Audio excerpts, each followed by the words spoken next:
I think in the world we find ourselves in right now, that we need men to step up with strong shoes for such a time as this. Well, howdy, friends, and welcome to the Roundup podcast. I'm your host, Mitch Tidwell, and I have my co-host with me, Chase Abner. Our guest today is Dean Inserra. Dean, how's it going, man? Hey, going great. Thanks for having me on your podcast today. I'm glad to be with you guys. Yeah, man, we're glad to be with you. And this is our first episode, Chase, so just of the co-host duo. So thanks for being here, dude. Yeah, so happy to be on and be helping out.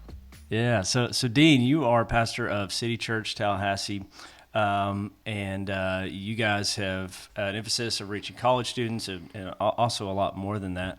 That's kind of where we want to go today. But before we jump in, man, we'd love to hear a little bit about yourself and about, just you personally, your family, and just kind of get to know you a little bit. Yeah, I'm pastor in my hometown. I grew up in Tallahassee, so I feel real fortunate to be able to do that. It has its own challenges as well. I mean, there's people who will only go to the church because I'm the pastor and they know me and trust me. And there are those who will never go to the church because I'm the pastor and they didn't like me on the playground in fifth grade or something like that. That's awesome.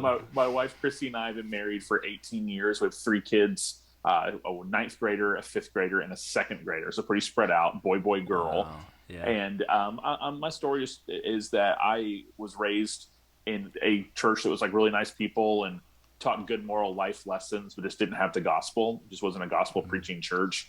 And I heard the gospel for the first time at a Fellowship of Christian Athletes retreat. Gave my life to the Lord when I was 13 years old. And ever since then, I really, as I was growing in my faith and then developing and being discipled, through my teenagers and the college and beyond, I had a real passion for basically reaching cultural Christianity with the gospel.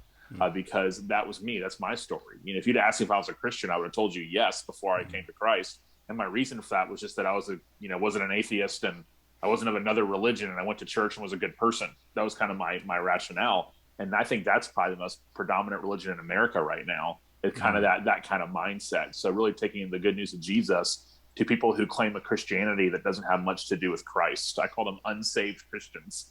They claim to be Christians, but the reason is not anything about saving faith.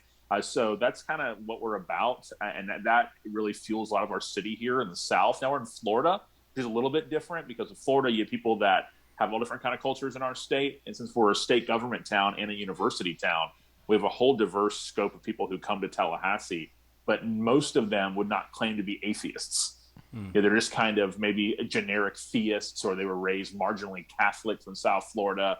And there's a huge, massive mission field of people who actually come to our city, just like any other college town to go to school. And it's a pretty big opportunity.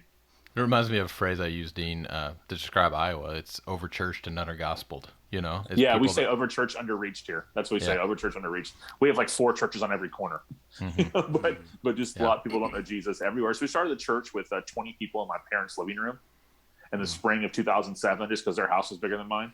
And then from there, I was young. I was 26 at the time. So I just was not that far out of college. So even though we didn't actually have a college ministry, I was the pastor, but functioned almost as a college pastor without a college ministry, because everybody who came in our door first, minus a couple families, were all students. They just basically showed up first. And then from there, as we've all gotten older and established our own midweek college ministry, a college service we have, the passion for our church has never changed of deeply caring about the university and about reaching students in our city. Tell me more about how you knew you were supposed to plant this church. So I saw, and I want to be careful how I say that, because I do think there's exceptions. We don't think we're the only ones in town doing this right. There's some great churches in Tallahassee. But at the time, I saw kind of 2 extremes. The extremes would be churches that love the Bible, serious about the gospel in terms of, what it is, not watering it down, not adding to it. I mean, being really faithful to the scriptures, but really seeing the world as something to be separate from. Kind of had a figurative ironclad wall sort of around their church building, and no one knew lost people, not engaged in the community, that kind of approach. Or you had churches that were great at connecting outside, where people had lots of friends who weren't Christians and were really, I guess you could say, welcoming environments as much as you can be, preaching, any kind of Christian message. But when you got in the door, they didn't really give you much. It was just kind of this watered down kind of TED talk, sort of self-helpy, maybe the only kind of real push or real challenge would be to be more, socially conscious, something along those lines. Very little gospel, not talking about hard things. So it's why do you have to be one or the other? Why can't you be a church that loves the Bible and is really serious about the gospel and unashamed of the scriptures, and serious about theology and doctrine and all those things. And because of that, you want to take it to a lost world. And you want to get outside the building and have people that see themselves as missionaries in their hometown. Not that we're the only ones who do this, but there wasn't enough. So we said, what if that was us? What if we could figure out what it looks like to reach out without selling out? And that's how really it came about. So I saw the need for, it really was a need. It wasn't, I didn't have some kind of crazy vision or, or someone spoke to me or had a dream. It was like, just saw it and was like, man, we need this in Tallahassee. And people agreed and we started it. Yeah. Well, that kind of clarity and drive for someone at 26 is not normal in my experience. So I'm just curious, like, what do you think prepared you to both see that and have the initiative to grab a hold of it? Yeah, well, I think after I came, it was probably too early this happened, but once I came to faith, I started getting opportunities to speak really early. I mean, I was preaching on Sunday mornings when I was in high school at churches as a guest speaker. I hope those tapes don't exist anywhere. If they do, please find them and confiscate them. But I was just, for whatever reason, was viewed very early as like a Christian leader in our community, and knew if you'd asked me when I was in high school what I wanted to be when I grew up, like that kind of famous question, it wasn't going to be an astronaut or a football player. I wanted to be a pastor in my hometown. So that trajectory just kind of kept going and all the way there. So everything in my life after that was preparing to do that one day. I didn't know what it looked like. I didn't really know what church planting was. This is before all this was actually, really, when we first planted our church planting was still kind of frowned upon. You were viewed as being competition, or you couldn't make it in a real church, or you're rebellious, or those type of things. Now it's like a badge of honor to plant a church. That changed quickly. that swings. It was not like that when we first planted. This is before I would call it PKE, pre-Kevin Ezell, the North American Mission Board. It was the era where we planted. But so I sat down with some friends and just sort of shared with them what I just told you all about what I saw in Tallahassee and the need. But I'm thinking like way down the road. I have no context for how to plant a church. We didn't have a sending church. That didn't exist then. We didn't know any of that was. So some buddies at lunch were like, you talked about being a pastor in Tallahassee your whole life. Why not now?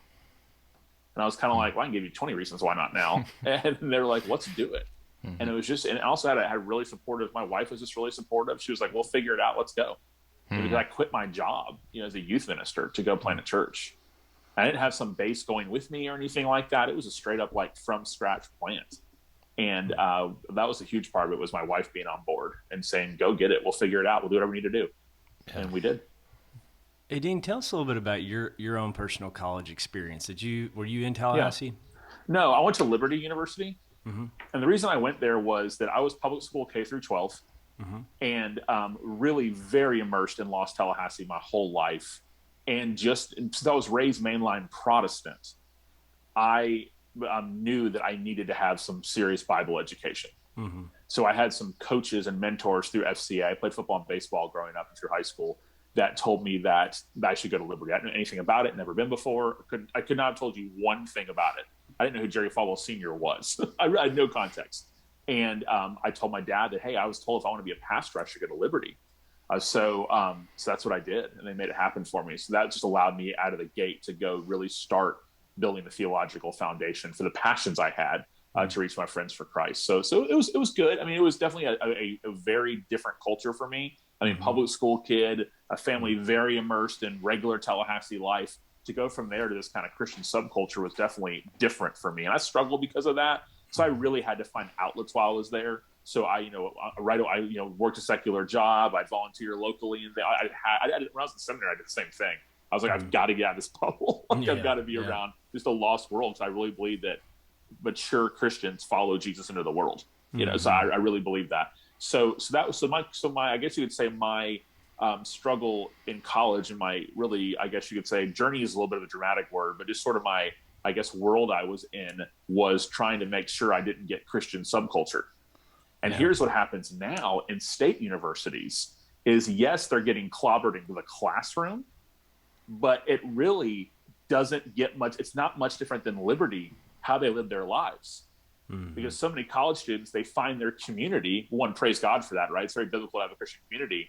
Then their whole world becomes just their Christian friends from church or from Crew or from, InterVarsity and all these great organizations. That becomes their whole world. So now they have really no relationships with lost people. because everything they do in their lives, from their get-togethers, they all sit together at football games, they tailgate together, their parties are all together. It's like it's just them without any real reach. So I think that college students and college ministry leaders have to regularly be reminding people to get out of the bubble and to get out of yes, have your strong community. You got to have that to survive, as a Christian college student. It's an adult too. You got to have that to survive. But to get out and to build relationships with lost people, like if every single picture you ever post is just you and all your buddies from your ministry, I wonder if you have a ministry at all. And that's one of my biggest burdens right now. I don't think people aren't really talking about that. People are talking about how hard it is to be on a secular campus and in the classroom and in sorority house. Yes, and amen, and I get all that. But I think one of the biggest things we're not talking about is how many Christian college students completely isolate themselves only with Christians when they're in college and have no real relationships with the outside world. Yeah, that's good. Man, I want to put a pin in that and come back to that for sure. Okay. But I think before it's a big issue. Yeah. And before we get into like the tactical stuff of how City Church is addressing that, I'd love just hear an articulation of why is it important for City Church to engage students? Yeah, so it's important for City Church to engage students. One, because I do believe it's the largest mission field in our community. And we have two large state universities and a really large, for Florida, community college. I mean, there are a lot. I want to say there's 80,000 college students in Tallahassee when you combine everyone together, all the schools together. So if you want to be a faithful missionary in your hometown, how can you not pay attention to the campus? And it's easy to talk about, the future, and we need to invest in the next generation because the future church and the present church. But even before we get to all that, there's 80,000 people who live in our town right now who have come from all these different cities and different places to come to college in Tallahassee. And if we're going to believe that the harvest, is plenty, but the workers are few, the harvest is plenty is the most obvious, I guess you could say, just proof ever by just driving by campus in town. So that this is a real thing. So we want to first reach students because we think that's where lost people are. And they're the most concentrated area in our community is there. And then second, because we do want to see the next generation of people, of disciples made, and of church leaders, and of people that are going to, be hopefully running City Church from an elder perspective and serving as group leaders and deacons long after I'm gone, and after the founding members are gone, and our current elders are gone. So we have to make sure the church continues to reproduce ourselves for the sake of the mission, but also because the thing that drives me the most is I just see it as an absolute need in our community of the biggest mission field in Tallahassee. I mean, it really is that simple for me. Yeah. Dean, how is like the ministry to students, how has that looked over the years for you guys? Has that changed? Is it pretty similar? Definitely. It's changed for sure. Unintentionally, but when we first started the church, I'm not exaggerating. Let's say we had about 200 people a year and a half in, and not exaggerating, I would say 160 of those were college students. And again, nothing crazy. They just walked in the door first. So what made it different was that group of students we had now, they're in their 30s, they live all over the country. But I'm so indebted to that group because they went all in local church. They were like, this is where we're going to spend our energy and our time when it comes to like our faith and Christian activities. Like we're going to be church people. And we didn't even really know that language at the time. And we believed in local church. We were one. It wasn't we articulating that all the time. They just got it. It was just this unique thing. And they would all roll in with people on their arms, figuratively. And they would roll in with friends. Like they brought people. They wanted people they loved their church. They wanted people to see their church. So that's how it was. And then so we didn't have any kind of really college ministry because that was the church. And we would do things for them to get them together. We do things called college dinners, and we would have them in groups and Bible studies, things such as that. But what really was hurting us early on in terms of going forward with the community was we would have families walk in who afterwards would say, man, we love the service. Everybody was so friendly. We love the music and the preaching, and we just feel too old. It was kind of the attitude of, man, there's just all these college students here. So what started changing was when we took family ministry a little more seriously and got our kids ministry, actually invested in and put the resources into it we needed to. But we started having families that walked in, and instead of going, oh gosh, look at all these college students, they started going, wow, look at all these college students, and it excited them. And to this day, we have people in our church who are in their 60s and 70s. So one of the reasons they tell you they come to our church, they'll tell you they think the music's too loud, those type of things. They come because they see students and they want to invest their lives in that. So over time, we started getting older, and that original college group was gone, and they were sent all around the country. They all moved out. A lot of them moved out of Tallahassee. And I think we just sort of started taking for granted that college students were just going to come because we were City Church. Mm-hmm. That's where college students went. And since then, a ton of little church plants popped up and they're reaching college students, all these kind of things. So we were just kind of like, we got to kind of rethink how we view college ministry. Yeah, we still have college ministry. We still have college students coming, but are they as connected as they used to be? And they were our main kids ministry base. They were our youth ministry volunteers. They were our greeters. So I actually was invited to go out to Ames, Iowa, and to go to the Salt Company at Cornerstone Church. Yeah. And I walked in there and I was kind of froze. And I was sort of shocked because it felt like this older version of us. And by older, I mean like more established, been a church longer, that type of idea. I mean, they talked like us, believed like us, approached ministry like us.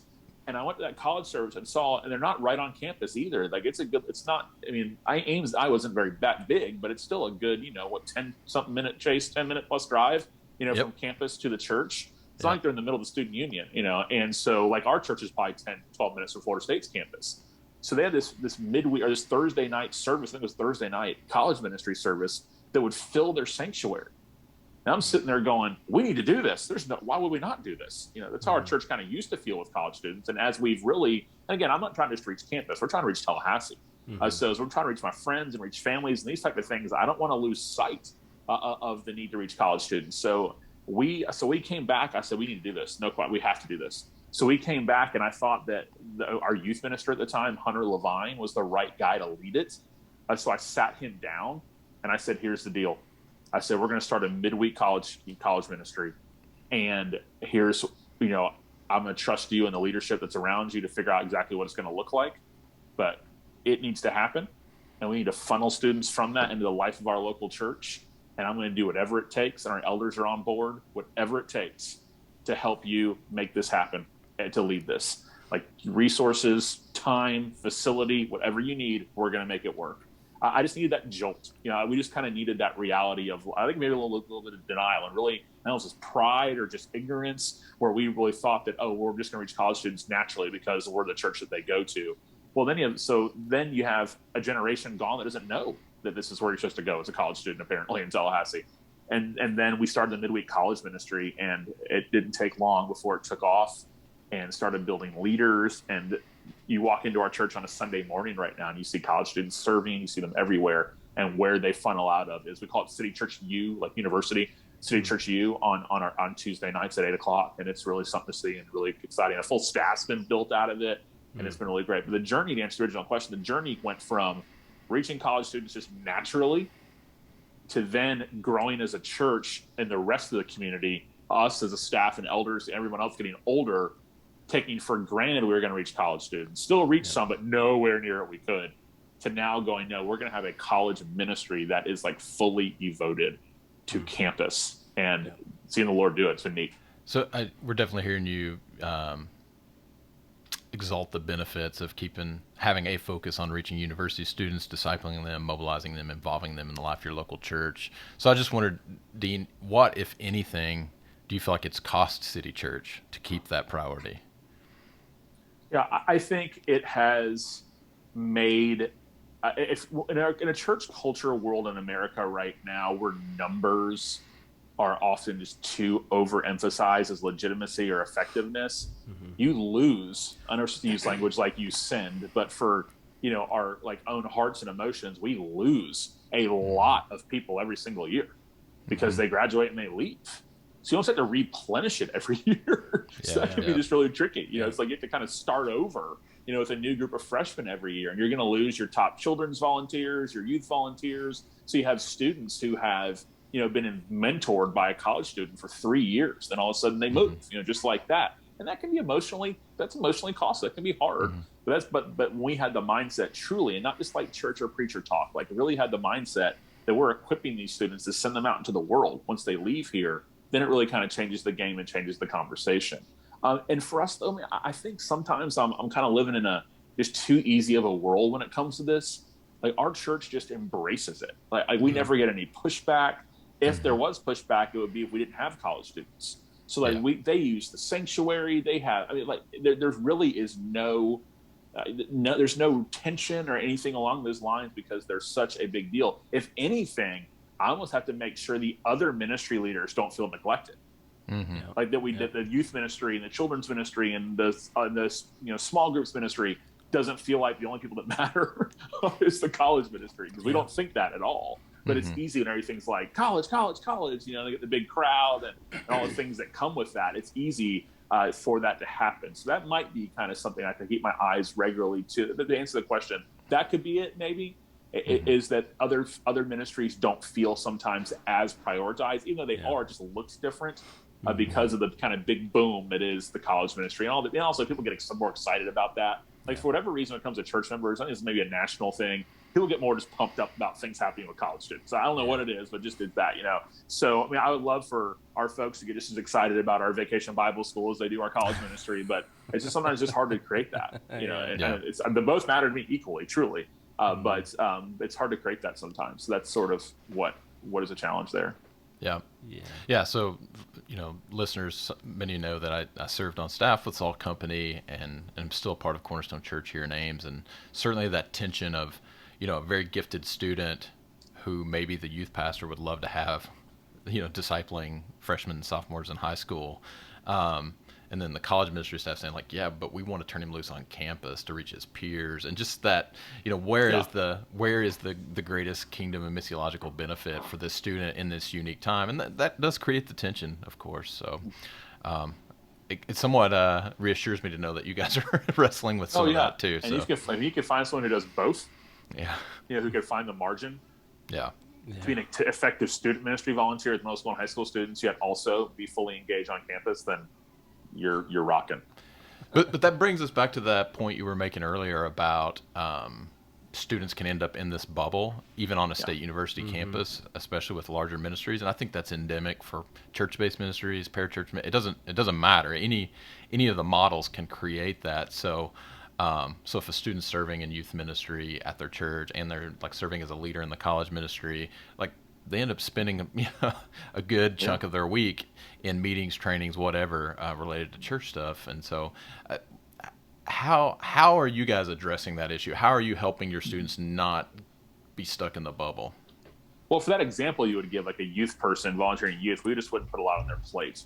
We just kind of like be here on Wednesday and just invest in these kids, lead a good Bible study, that type of deal. But what we're doing is we have to talk about it a lot. Like, so example, when the fall semester starts, which is coming up right now, we get all of our student leaders together and they do basically a 2-day retreat before classes kick off.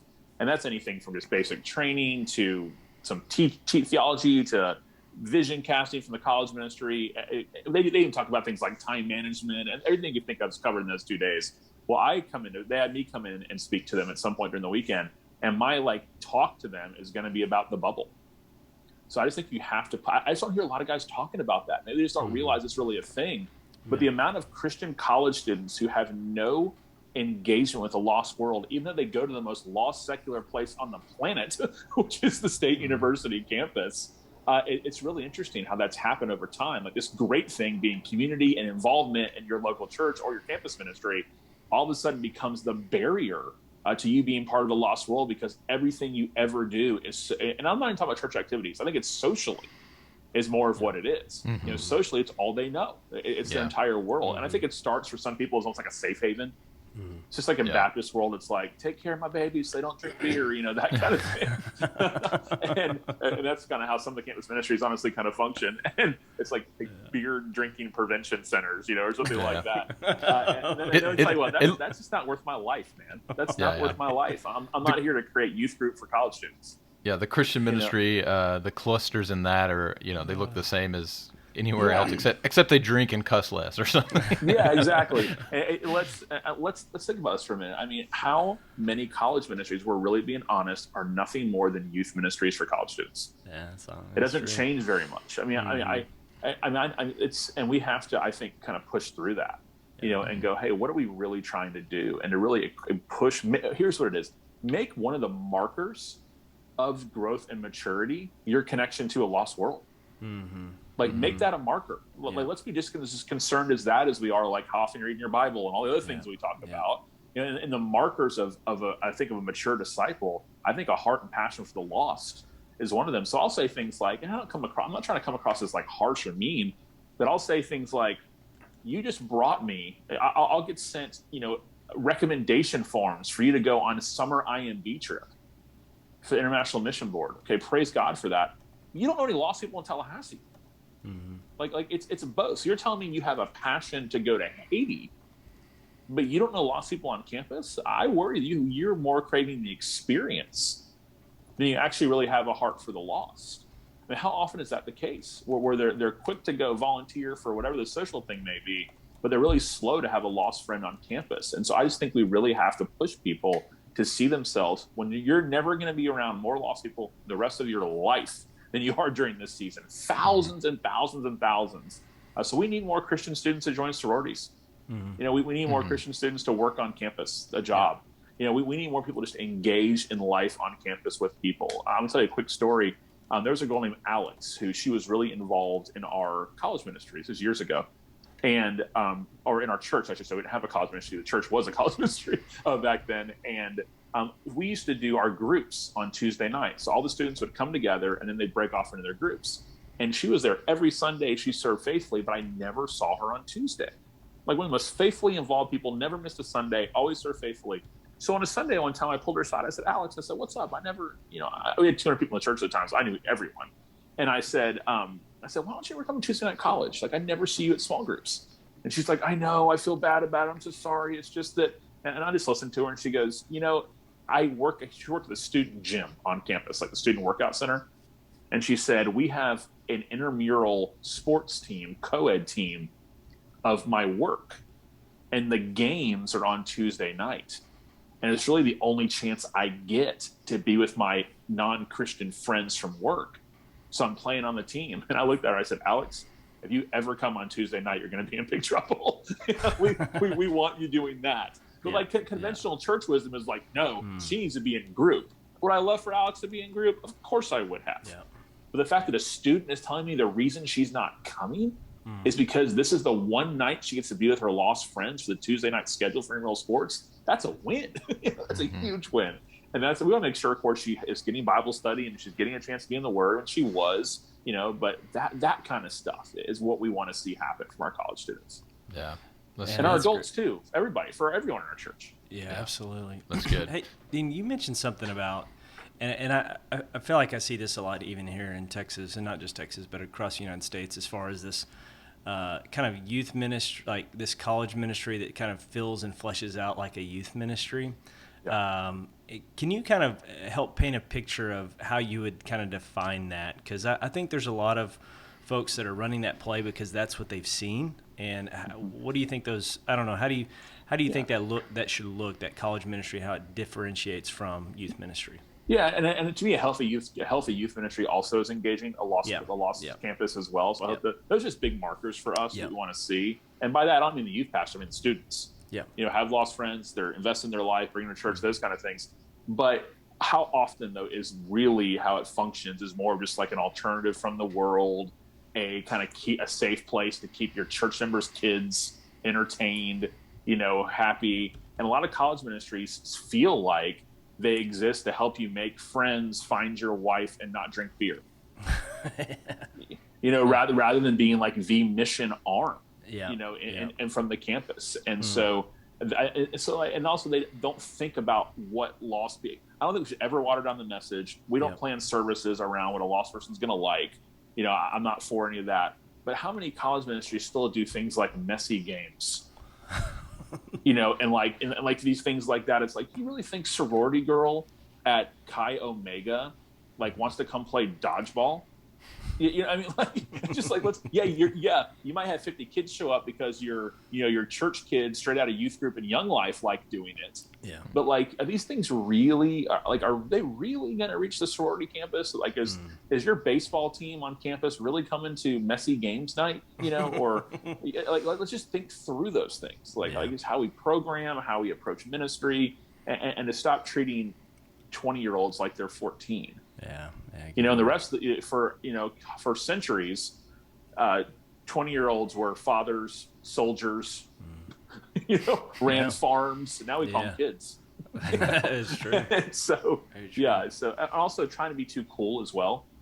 just trying to be this like kind of edgy thing as an adult, where you're trying to be this like, I don't know, Mr. Fashion-y kind of guy. And it's like, we'll see through that kind of stuff. Like, we don't need you to be goofy college pastor. Yeah. And we don't need you to be the guy at summer camp. Like we don't need you to be that guy. We need to be someone who actually can walk and mentor and take things seriously, not take yourself seriously, but take God seriously, take mission seriously. So I think a lot of college ministers need to not see themselves as like the fun guy at camp, and more see someone who's really leading a movement and trying to invest in people. Well, Dean, let me jump in here real quick. You talked about, you don't want to see that college leader be like, I don't know, you mentioned something about fashion, but I know that, for you, I mean, for a lot of people, leadership is about integrity, it's about character, but for you, it really kind of hones down in on the shoe game. So can Absolutely. you kind of speak into a little bit of that? I shoes and leadership. I think in the world we find ourselves in right now, that we need men to step up with strong shoes for such a time as this. Yeah. For such a time as this. So, in a New Balance world, we just need some strong white shoes and other different fun colors that'll inspire others towards greatness in their life. Oh, I love it, man. Well, while we're making jokes, I have one here, guys. I noticed, Dean, that you professed calling out jabronis for the good of all mankind on your Twitter profile. That's part of your mission in life, and that's a good one. What would you say is an example of a college ministry jabroni? It's good. Good question. This is great. So I think a college ministry jabroni is someone who sees the church as a competition. A college ministry jabroni is someone who is more concerned with all the campus ministries coming together, but whatever that even means, more than they are actually reaching a lost campus. All the ministries come together in a college ministry is Greek for come to our event. That I'm going to speak at. Hashtag unity. All right, so keep that in there. Don't be erasing that. Keep that in there. No. So, and then also, I would say the other thing is they're trying to act like the youth pastor at camp. Gotcha. Which we need the youth pastor at camp to be the fun youth pastor at camp. Yeah. That's great. That's not going to reach a campus. That's going to reach an already convinced holy huddle of Baptist kids who come in looking for another youth group. Man, I think we need to create I could fill an info like graphic here with a college ministry jabroni. Don't be like this, and just list those stats out. For the good of all mankind. That's great. Yeah. So, but I'm not going to speak to that without the right shoes. Yeah. By the way, Dean, is there any insight you give us on as far as the shoe and the sock? Is it just do they have to tie in together? Is it just does there need to be a major contrast? So I'm probably standalone on this. This is true leadership, like standing alone. I'm all about like all different kind of socks. Okay. So I'm like it has to be this like black sock under your ankle. I'm like rock the socks, show the socks, like sock it up. Yeah. Awesome. Yeah. I'm like all the above for socks. All right, man. Yeah. Well, hey, last question here, Dean. What would you say to the church or the lead pastor in town that's in a college town? They're not reaching college students. And they're kind of weighing, about investing in this. What would you do to encourage them? What would you do to exhort them? Speak to those perceived risks and barriers that they think they have, at least. Now, I don't think every single church has to have a college ministry. I think it's unfair to suggest that, because some of it's just not their context, right? But for those who have a college context, if you have a community college even in your town, you have a college context, right? Yeah. Or if you have high school students who are graduating and not moving away, like you have a college context. So sometimes I'll tell guys, just try to first start off with your graduating seniors that are staying in town, and high school seniors, and to sit them down and just kind of just say, hey, look, I know we don't have this big, huge college thing. I know there's other stuff out there, but what would it look like for like the 6 of us to start something? It's going to start as just like a Bible study at my house. Like, senior pastor, open your door and feed them. And said, and if y'all are cool with it, I'll be the one who leads it. If you think it needs somebody younger or whatever, that's great too. But like, maybe let's get it started, and invite your friends. Like, invite your friends from class, and then we'll just kind of go from there. I'm not trying to oversimplify it, but like from going from 0 to something, I think that's where it can start. Is the lead pastor, pastor's family. Really going, hey, we're going to really care about this, because the youth pastor doing youth and college, a lot of churches, that's their reality. And and guys really work hard to do the best they can. But usually you're going to lean towards one or the other, or the expectation is going to be one towards another. And usually what happens is the expectation of the church is that you do more youth because of the parents. Yeah. But usually the guy wants college more than youth, I've noticed. They're just older or just something different, or whatever it might be. So rather than have the youth pastor do it, I think for a church that doesn't have any kind of college ministry, a great use of the senior pastor's time is to invest in it. Doesn't mean you're the guy forever. I'd hand it off, of course, but like to invest in it and to say that we're starting with just the 6 of us. And it's just going to be, at my house, we're going to do dinner once a week on Sunday night, just name the night, that works for everybody. And I'm just asking us to give it a shot. Let's just do this. And when I hear people doing that kind of stuff, it always happens. People love it, and it becomes like a real deal. And then from there, hopefully we'll have to replace ourselves soon, because you're going to bring friends, and then we'll move it to your apartment, and then I'll walk away and give you whatever you need, and then from there, who knows, that first group, that first freshman that came and helped you get started might be the college minister, in 4 years when he graduates. Yeah. So I'm not trying to oversimplify it. I'm not trying to paint some kind of like fantasy scenario. I've seen that happen when guys have taken that step and take it seriously. And I think it's a great way. We have college students every Sunday night in our home. Yeah. Every Sunday night. When I say every, I mean like 40 something Sundays a year. Well, I pastor a large church, a lot of different people. We're busy. Yeah, Sunday's hard, but every Sunday night, by that I mean it's about 40-ish Sundays a year, there's college students all over our house. Usually leaders, people who want to invest in, connect with, and they become like part of our family. So they know me as a senior pastor. Not a million of them, but they'll be nice. There's 20 college students here. There's 6 or 7, on a Sunday night, and it's just become an awesome thing for our family and for us as a church. Yeah, that's great, man. Man, Mitch, let's pull out what we heard in that answer, because there was so much gold in that. I heard. For those pastors, they don't have to be cool. They just have to be available. Totally. Open their home. Nothing flashy.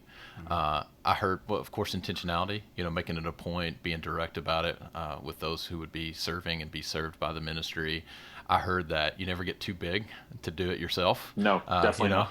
So Dean's pastoring a large church, has many, many things that could get his time and attention, but he guards time for himself to have direct relationship with students. Which is so key, because leaders people aren't going to go where you don't go yourself, and I just admire that and appreciate how you do that, Dean. Thanks. Yeah, it matters to us. It's a big deal. It's a big part of our lives, big part of our family, and a big part of our church. So we're going to try to lead out on that. Yeah, that's good. Dean, thanks so much for being on today, man. This was really great conversation and just insight, I think, from a lead pastor's perspective on the richness of college ministry, the how strategic it is, and in some ways, every ministry is going to be hard, but as you said here at the end, if you'll just seed some of those relationships and just begin that, college ministry can actually grow fairly quickly when you just begin that just kind of rich just community, in your home over a meal, just getting to know them. It's surprisingly how quick that will grow. So thanks for being here today, Dean. We appreciate you, man. Oh yeah, glad to be with you guys. Thanks for what you're doing and the time you put into this to help college ministries around the world, around the country, and maybe the world. So that's great. Thank y'all. You got it. Hey, Dean, real quick before we go, why don't you talked a little bit about your book? Would you just kind of share a little bit about that for some of our listeners that may not be aware? My original book in 2019 was called The Unsaved Christian, and it's on reaching cultural Christianity with the gospel. It's from Moody. And I had a book come out in this past May of 2021 called Getting Over Yourself. It's also with Moody, and it's looking at a very encouraging title there. But it's looking at what I call the new prosperity gospel. It's big, actually, has really infiltrated college life, across America. That kind of Instagramification of the faith, where it's like, you be the best you, live your best life, find your destiny, that kind of messaging. And it's really, I think, causing a discipleship crisis that a lot of people are unaware of in terms of what pastors people are listening to, who they're drawn to. So it's not just a critical book. It shows what this is and helps you understand what's happening, but also gives solutions about how what God has for us is actually way much better than anything the new prosperity gospel has to offer. So I'd love for people to pick it up. You can get it anywhere. Awesome. Well, yeah, thanks. Well, Dean, appreciate you, man, and we'll be in touch. We'd love to have you on the podcast again. Anytime. Yeah, cool to be with you guys. Thank you. All right, man. See you, dude.